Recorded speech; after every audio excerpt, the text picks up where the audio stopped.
Welcome to showers of blessing.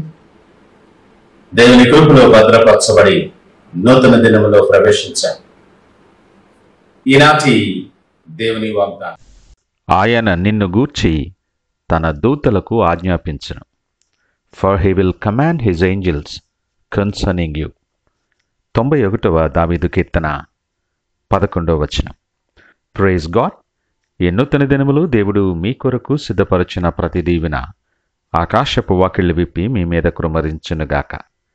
మరి ఒక నూతన దినాన్ని ఆరంభిస్తున్న నేపథ్యంలో ప్రేమ కలిగిన వాగ్దానము ద్వారా దేవుడు నిన్ను దర్శిస్తూ ఉన్నాడు.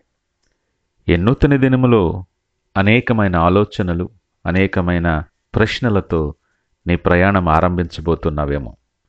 నిన్ను ప్రేమించే దేవుడు, ఆయన నమ్మదగినవాడు, నీ గురించి చింతించేటటువంటి దేవుడు. నిత్యము నిన్ను కృపల చేత నింపచ్చు.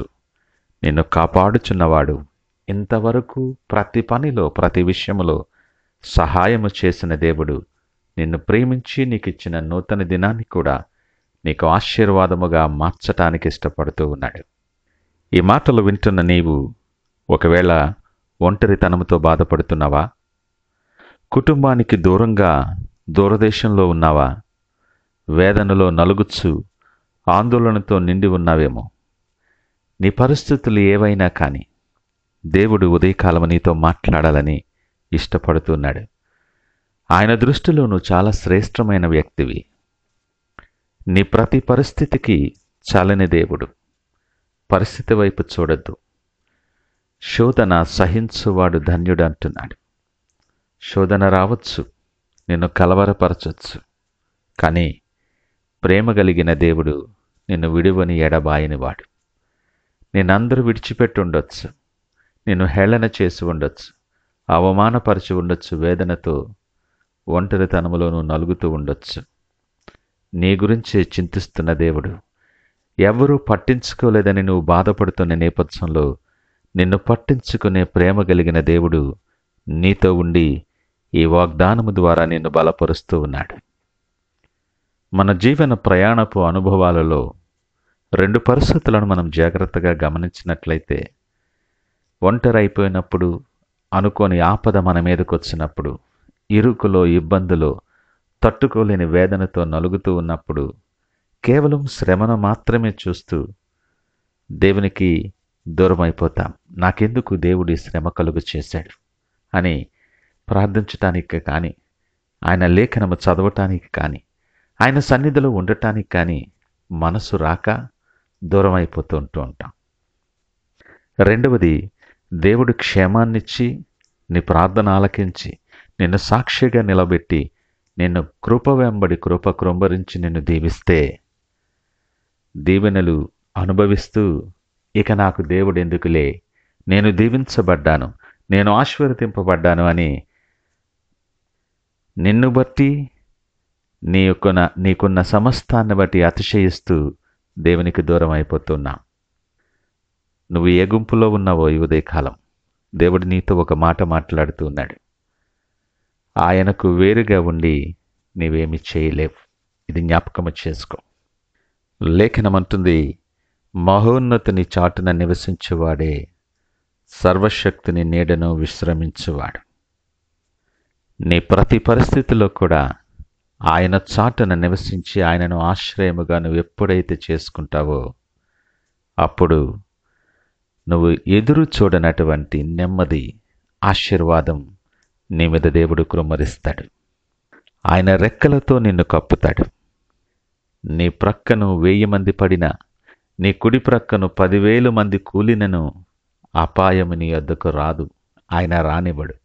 కృపాకంచుతో నిన్ను కావలి ఉంచి నిత్యము కాపాడువాడు, కొనుకని నిద్రపోని దేవుడు.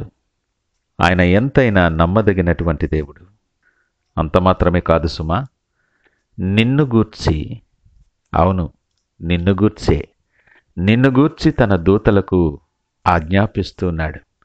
నీకు సమాధానము కలిగి చేయటానికి, నీ ప్రాకారములో నెమ్మది కలుగు చేయటానికి, నీ మార్గములో ఏ అపాయము నిన్ను తాకకుండా నిన్ను ఎత్తి పట్టుకుని కాపాడటానికి, నీ పాదాలకు రాయి తగలకుండా నిన్ను కాపాడటానికి తన దూతలకు ఆజ్ఞ ఇచ్చి ఉన్నాడు.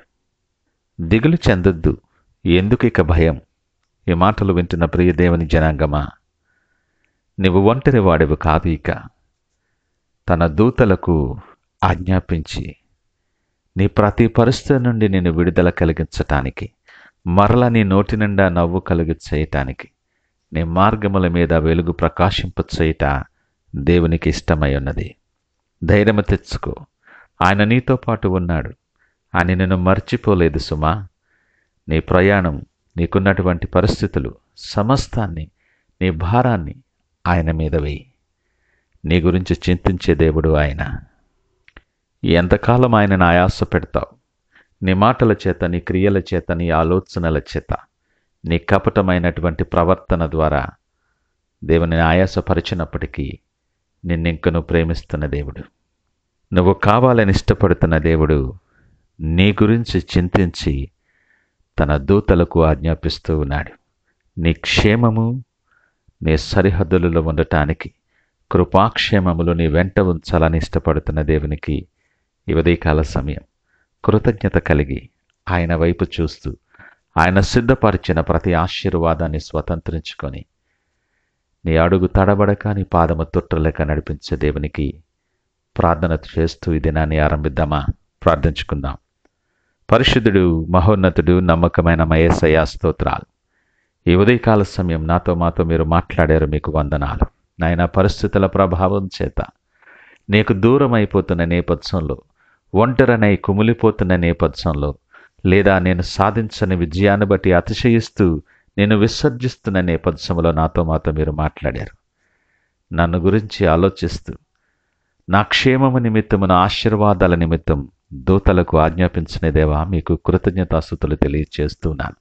ఈ నూతన దినాన్ని మీరు తోడు రాగా నా ప్రయాణాన్ని ఆరంభించాలని, నా మార్గముల మీద మీరు వెలుగు ప్రకాశిస్తూ నా అడుగు తడబడక, పాదము తొట్టులక నన్ను దీవించి మీకు సాక్షిగా అనేక మందికి దీవెనకరముగా నిల్పమని సకల మహిమ, ఘనత, ప్రభావాలు మీకే ఆరోపిస్తూ యేసు నామమున అడుగుచున్నాము తండ్రి. ఆమేన్. God bless you.